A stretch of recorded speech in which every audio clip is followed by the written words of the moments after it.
దయ్యాలు వేదాలు వల్లించినట్టుగా 10 సంవత్సరాలుగా ఆర్టీసీని చంపి ఆర్టీసీ ఉంటుందా పోతుందా తీసేస్తామనేటువంటి పరిస్థితులలో ఒక ఎగ్జిక్యూటివ్ డైరెక్టర్ రిటైర్ అయిన ఎండీగా పెట్టి ఆర్టీసీకి చెప్తాను జవాబు చెప్తున్నా మీరు జవాబు చెప్తా ఉన్నా ఇలా 10 సంవత్సరాలుగా ఎప్పుడైతే మనం కమిటీ కాలేమో కమిటీకి 10 సంవత్సరాలుగా చేయనటువంటి వీళ్ళు ఎలక్షన్ల ముందట ఎటువంటి సంప్రదింపులు లేకుండా ఏమి చర్చలు లేకుండా కనీసం ఆర్టీసీ యాజమాన్యంతో కూడా మాట్లాడకుండా అదర తీసుకొచ్చి మళ్ళీ దానికి రాజకీయ రంగం పులవడానికి కార్మికులను రెచ్చగొట్టి గవర్నర్ అనుమతిస్తలేరు గవర్నర్ దగ్గర ఇంటికి పోయి ప్రొటెస్ట్ చేయించేటువంటి రాజనీతి చేసిన వీళ్ళు ఇలా మాట్లాడుతున్నారు.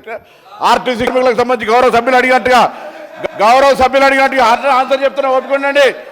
అదేవిధంగా ఈరోజు తప్పకుండా సార్ అసలు వీళ్ళు కార్మిక సంస్థలు రద్దు చేసి ఇవాళ యూనియన్లకు సంబంధించినటువంటి వీళ్ళు మాట్లాడుతూ ఉన్నారు. ఇలా పునరుద్ధరణ గురించి వాళ్ళకి ఏమక్కుంది, ఎవరు రద్దు చేసినారు, ఎందుకు రద్దు చేసినారో ముందు మీరు ఆ కార్మికులకు క్షమాపణ. మీరు యూనియన్లు రద్దు చేసి మీరు ఆర్టీసీ గౌరవ అధ్యక్షులు మీరు మీ కుటుంబ సభ్యులు ఉండి వాళ్ళు అన్నమచంద్ర అంటుంటే కూడా 50 రోజులు అంటుంటే కూడా సరే 50 రోజులు సమ్మె పట్టించుకొని మీరు ఒక్క బస్సు కొనే అధ్యక్ష 10 సంవత్సరాలుగా గౌరవ ముఖ్యమంత్రి మా ప్రభుత్వం వచ్చిన తర్వాత బరాబరిగా ప్రభుత్వం బస్సులు కొన్నది.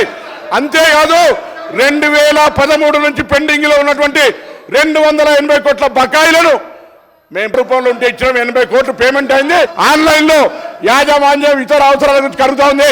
ఇంకొక మాట అడిగినారు అధ్యక్ష, మేము ఎన్నడూ మా ప్రభుత్వం వచ్చిన తర్వాత కార్మికులకు సంబంధించిన పిఎఫ్ కావచ్చు కోఆపరేటివ్ సెస్ ₹1 ముట్టలే.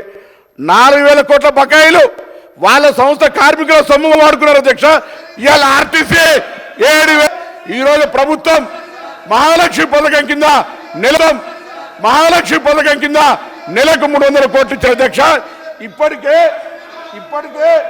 70 కోట్ల మంది మహిళలు ప్రయాణం చేస్తే అధ్యక్ష 2,400 కోట్ల రూపాయలు ఆ మహిళల పేరు మీద వచ్చినటువంటి సొమ్మును 2,000 కోట్లను ప్రభుత్వం తరఫున ఆర్టీసీకి ఇచ్చినాం. ఆర్టీసీ ఇంకొక మాట చెప్తా ఉన్నారు, కారుణ్య నియామకాలకు సంబంధించి అధ్యక్ష కారుణ్య నియామకాల పాలసీ ఎవరు తెచ్చినా ఇంకా సరళీకృతం చేసి ఈరోజు ఆర్టీసీ కార్మికుల కుటుంబాలందరికీ కూడా ఆధారం ఇస్తా ఉన్నాం. మేమేం ఎన్నడే జీవాలు మార్చలే. తప్పకుండా ఆర్టీసీ కార్మికుల కుటుంబాల నుంచి చనిపోయిన వాళ్ళతో పాటుగా ఆరోగ్యం బాగలేనటువంటి వాళ్ళకు కూడా వాళ్ళ పిల్లలకు ఉద్యోగాలనే పాలసీ తీసుకొచ్చినాం అధ్యక్ష. ఆర్టీసీ తార్నాక హాస్పిటల్ని కూడా ఇవ్వాలనే మొన్ననే ఎంఆర్ఐతో పాటుగా సిటీ స్కాన్ తీసుకొచ్చి క్యాత్ ల్యాబ్ దాకా అభివృద్ధి చేసి ఆర్టీసీ కార్మికులతో పాటుగా అనేకం తీసుకుపోయే ప్రయత్నం